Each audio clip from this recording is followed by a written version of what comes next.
SSC CHSL 9. Select the synonym of theorise అంటున్నాడు. దేనైనా థియరైజ్ చేయడం అనే విషయాన్ని ఇక్కడ మనకి ఇచ్చున్నాడు. ఏమంటారు థియరైజ్ అని ఏమంటారు అని అడుగుతున్నాడు. ఎస్, ఒకవేళ అది మెజర్ అయి ఉంటే కాలిక్యులేట్ కూడా అవ్వాలి. అది మెజర్ కాదు, కాలిక్యులేట్ కాదు. దేనినైనా ఒక విషయాన్ని ముందుగా స్పెక్యులేట్ చేయడాన్ని థియరైజ్ అంటారు. కాబట్టి మన ఆన్సర్ 3. ప్రూవ్ చేయడం అంటే మీకు తెలుసు, థియరైజ్ కాదు. థియరైజ్ చేసినాడు అంటే ముందుగా అంచనా వేసినాడు అని అర్థం. సో దట్ టు మెజర్ లేదు, టు ప్రూవ్ లేదు, టు కాలిక్యులేట్ లేదు, that is to speculate. Question number 2 మిత్రమా, రీఅరేంజ్మెంట్ అడుగుతున్నాడు. To right in plain vigorous language one has to think fearlessly, and if one thinks fearlessly, one cannot be politically orthodox. To write in plain vigorous language, one has to think fearlessly, and if one think fearlessly, one cannot be politically orthodox. So that, my dear friends, that is a PQR, second option. Second option. Question number 3. No parents can to see their ward waste their potential. ఏ తండ్రి కూడా తన పిల్లలు తమ యొక్క potential ని waste చేసుకుంటే చూడలేడు అంటున్నాడు. నో పేరెంట్స్ కెన్ విజువలైజ్ కాదు. విజువలైజ్ అంటే ముందుగా చూడడం. ప్రెడిక్ట్ కాదు, అది కూడా ముందుగా చూడడం. ఎన్విసేజ్ కాదు, అది కూడా ముందుగా చూడడం. వీటన్నిటి యొక్క అర్థం ఏమొస్తుందంటే 4C అని వస్తుంది. ముందుగానే చూడడం. 4C, FORES, 4C. కాబట్టి మనం ఇక్కడ అప్లై చేయవలసిన పదము afford. No parents can afford to see their ward waste their potential. They cannot afford it. వారు దాన్ని అఫోర్డ్ చేయలేరు. Question number 4. Abhay said, I will go to Surat tomorrow. Tomorrow దగ్గర full stop తో end అయింది, కావున conjunction గా that ఉండాలి. I ఎవరో కాదు, అబాయ్. సో దట్ మనం అంటాం హీ అని. సెడ్ అనేటువంటి రిపోర్టింగ్ వర్బ్ V2లో ఉంది, కావున will becomes would. And tomorrow అనేది ఏమవుతుందయ్యా, ద నెక్స్ట్ డే అవ్వాలి. చూద్దాం. Abhay said that, first option చదువుతున్నాను. Abhay said that he would go to Surat the next day. That is the right one. Abhay said that he would go to Surat the next day. First option correct. Second option ఎందుకు correct కాదు, tomorrow అన్నాడు, అదొక problem. Abhay said తర్వాత that అనే conjunction వాడలేదు, అది రెండవ problem. మరి థర్డ్ వన్ లో హీ విల్ బీ గోయింగ్ అన్నాడు, తప్పు నాన్న, వుడ్ గో అని ఉండాలి. ఎస్. ఫోర్త్ వన్ లో అంతా బాగానే ఉంది, కానీ టుమారోలా ఉండిపోయింది. Tomorrow becomes the next day. So that our answer is first option. Question number 5. Need of the hour అంటూ ఉంటాం. నీడ్ ఆఫ్ ద అవర్ అంటే అర్జెంట్, ఇప్పుడు ఈ సమయంలో ఏది అవసరమో అది చేయడం.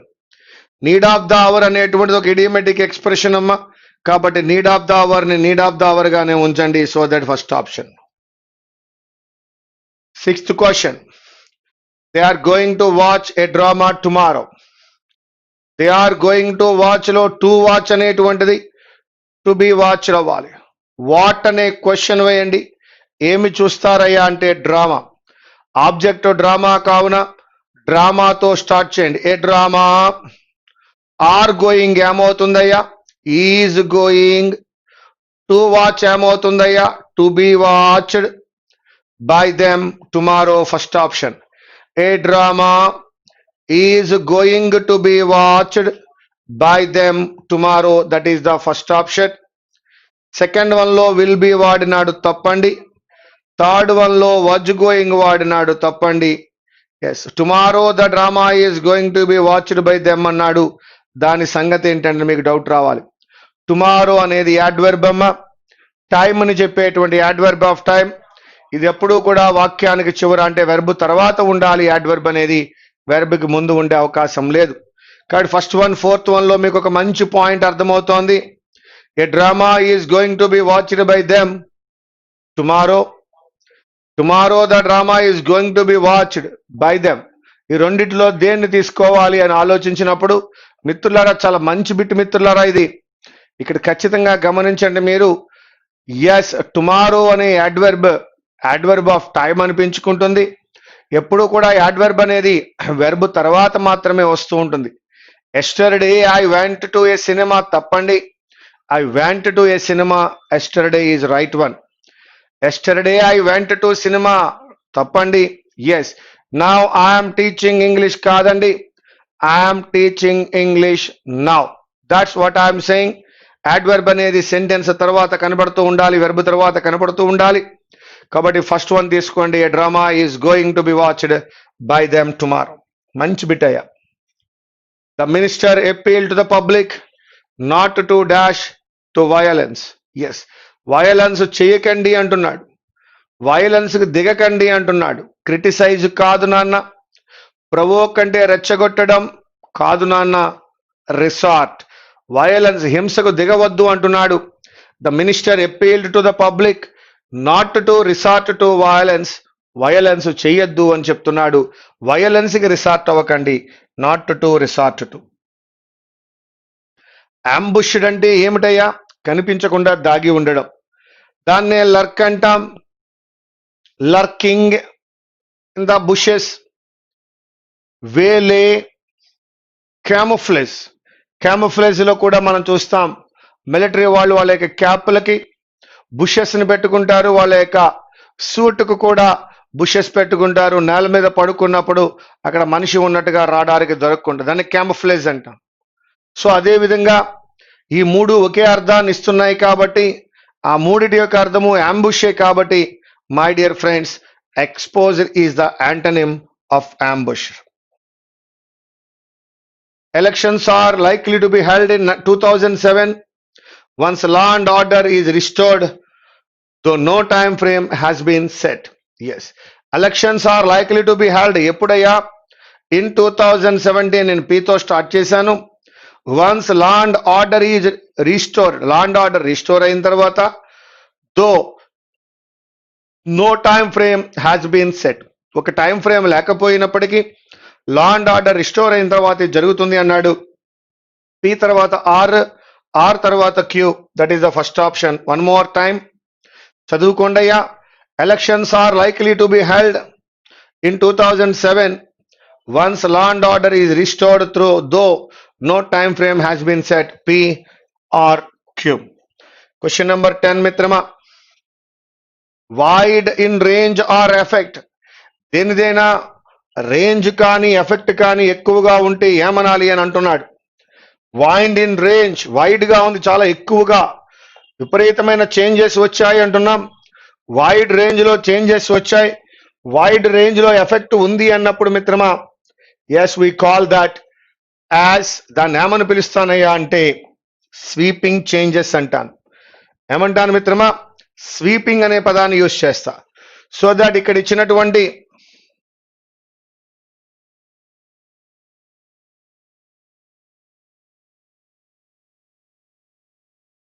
ఇచ్చినటువంటి పదము కాకుండా ఎగ్జాగరేషన్ అంటే ఎక్కువ చేసి చెప్పడము, ఎక్స్క్లూజివ్ అంటే ప్రత్యేకంగా, అది సూపర్ఫిషియల్ కాదు, దట్ ఈజ్ స్వీపింగ్ అనే పదాన్ని తీసుకుందాం. దాన్ని ఏమని తీసుకుందామండి? స్వీపింగ్ అనే పదాన్ని మనం తీసుకుందాం. That's all.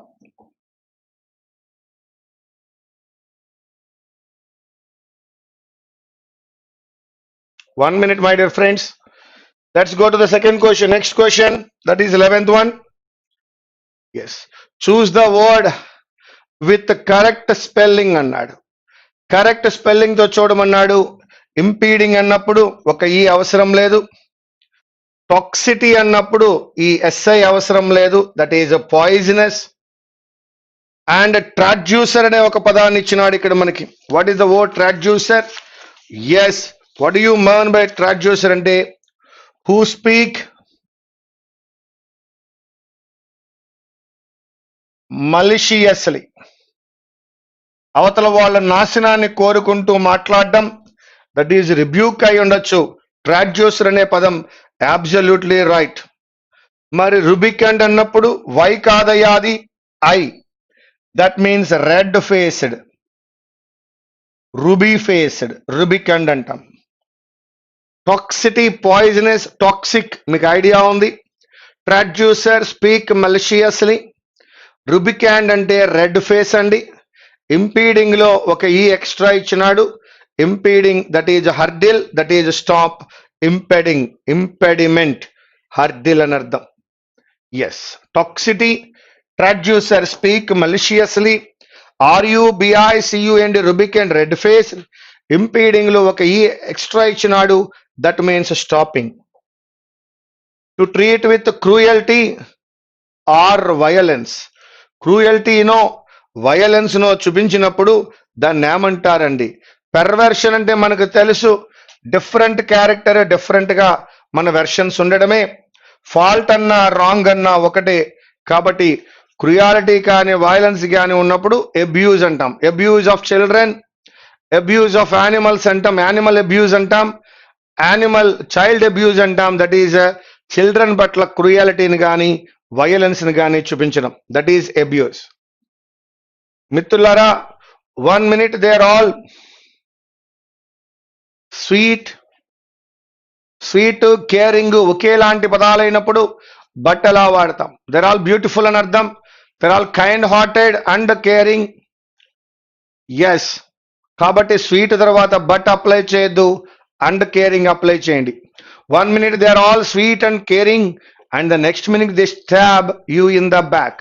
చాలా కైండ్ గా ఉంటారు, చాలా కేరింగ్ గా ఉంటారు, మరుక్షణమే వారు స్టాబింగ్ కూడా చేస్తారట.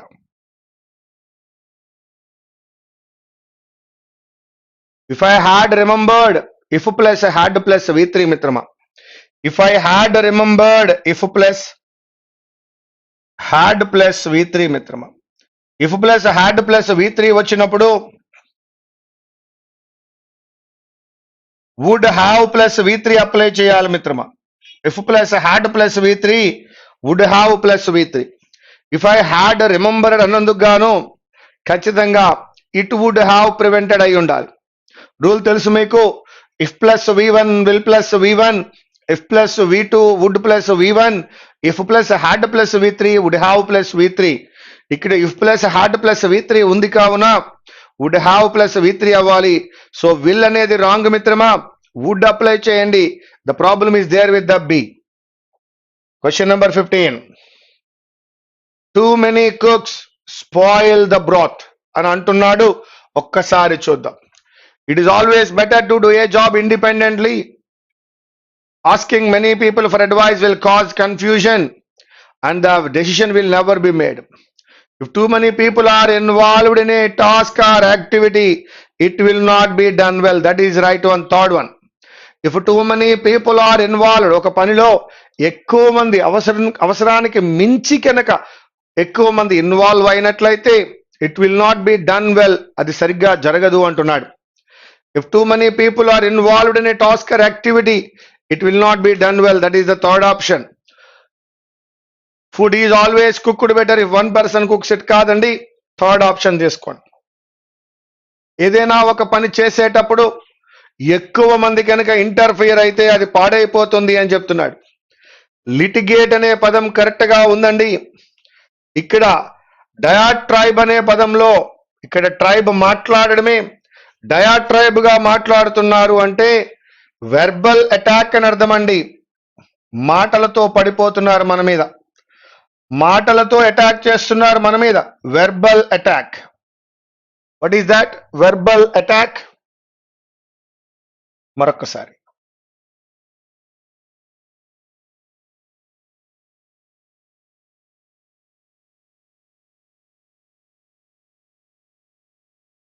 That is verbal attack.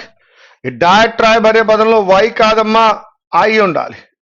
Litigate are litigation అంటే దేనినైనా ఇష్యూ చేసి కోర్టుకు తీసుకెళ్తే లిటిగేట్ చేశారు దాన్ని అంటారు. క్లాయిస్టర్ అనే పదంలో ఈ ఒకటి యాడ్ అవ్వాలి. ఇది మీకు బాగా తెలుసు, పోకెమాన్ లో బాగా ఐడియా ఉంటుంది. That is called a cartoon.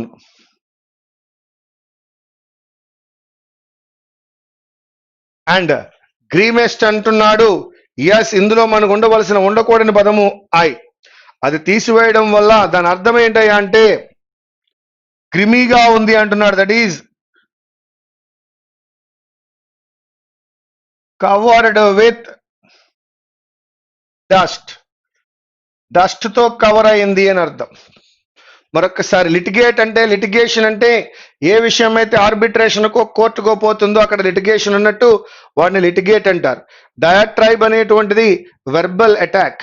క్లోయస్టర్ అంటే Pokemon, that is a cartoon. And grimiest అంటే అర్థము కవర్డ్ విత్ డస్ట్. మాలిగ్నెంట్ గా ఉన్నాడు అంటే అవతల వాడు పాడైపోవాలని కోరుకుంటున్నాడు, అవతల వాడికి మంచి జరగకూడదు అని కోరుకుంటున్నాడు, వాడు మ్యాలిగ్నెంట్. మాల్ అంటే అర్థము బ్యాడ్ అని అర్థం. మరి దానికి మన దగ్గర ఉన్నటువంటి మంచి పదం ఏమిటాయి అంటే బెనైన్, కైండ్ అని అర్థం. ఎస్ మిత్రమా, మోర్టల్ అన్నా లెతల్ అన్నా డెడ్లీ అన్నా, కాబట్టి మ్యాలిగ్నెంట్ కి opposite benign. It was being hard to believe కాదు, it was hard to believe. It was being hard to believe కాదు, it was hard to believe that my brother could be involved with anything so sinister. అటువంటి తప్పుడు పనిలో వాడు involve అయ్యాడు అంటే నమ్మడానికే చాలా hard గా ఉంది. బీయింగ్ హార్డ్ కాదు, it was hard to believe. ఏలో ఎర్రర్ ఉంది. ఈజీ కమ్ ఈజీ గో అంటున్నాడు. ఏదైనా సులభంగా వచ్చింది అంటే అది సులభంగా పోతుంది అంటున్నాడు. If you forcibly tie up a person in a relationship, that person will run away. No matter what, one should never lose temper. Every task is easy for a talented person. Yes, something acquired without effort.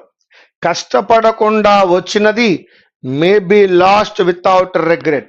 అది తొందరగా పోయే అవకాశం కూడా ఉంది అంటున్నాడు. ఈజీగా వస్తే ఈజీగానే పోతుంది. టు థ్రాష్ అంటున్నాడు.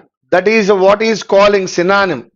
థ్రాషింగ్ అంటే బీటింగ్ అని అర్థము, కాబట్టి we can go over the beat. It is not grass, pin or pinch, it is beat up. 21.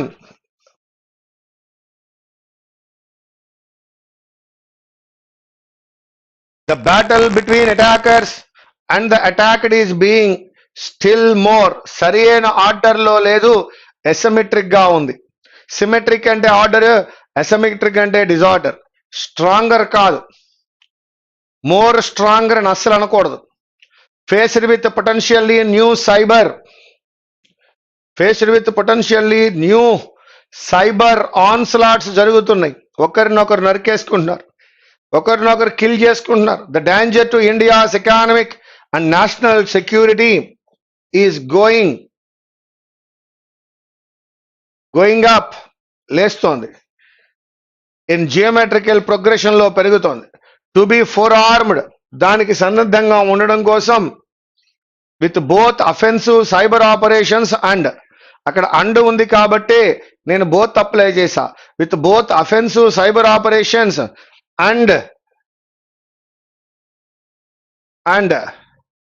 Strongest కాదు, స్ట్రాంగర్ వాడదాం.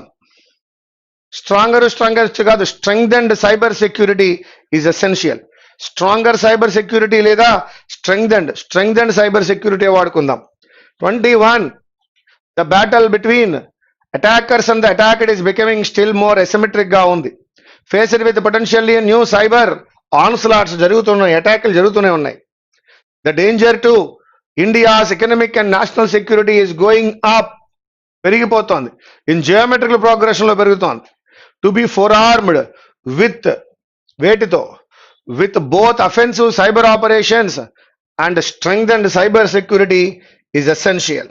కమాన్ my dear friends, question number 1 కి థియరైజ్ అంటే స్పెక్యులేట్ అని, క్వశ్చన్ నెంబర్ 2 లో yes that is one has to think fearlessly, and if one thinks PQR, అలాగే would go to Surat the next day.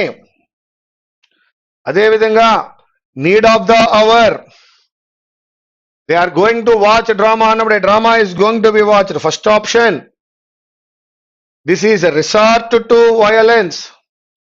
Ambushed means exposed, opposite. Elections are likely to be held in 2007. Once law and order is resorted on PRQ. Wide range లో ఉందంటే sweeping. ఇక్కడ traducer అంటే చెప్పుకున్నాం speaking maliciously. Cruelty అని abuse అన్నాం. Sweet and caring అన్నాం. If plus had plus V3 would have plus V3. ఎక్కువ మంది ఒక పనిలో ఇన్వాల్వ్ అయితే స్పాయిల్ అవుతుంది. ఎస్, ఇక లిటిగేట్ గురించి మాట్లాడుకున్నాం. మ్యాలిగ్నెంట్ కి opposite benign. It was being hard కాదు, ఇట్ వాజ్ హార్డ్. ఏదైనా సులభంగా వస్తే సులభంగానే పోతుంది. Easy come easy go. Trash అంటే అర్థము beat up. That's all my dear friends. This is SSC CHSL. Thank you very much. Meet you again.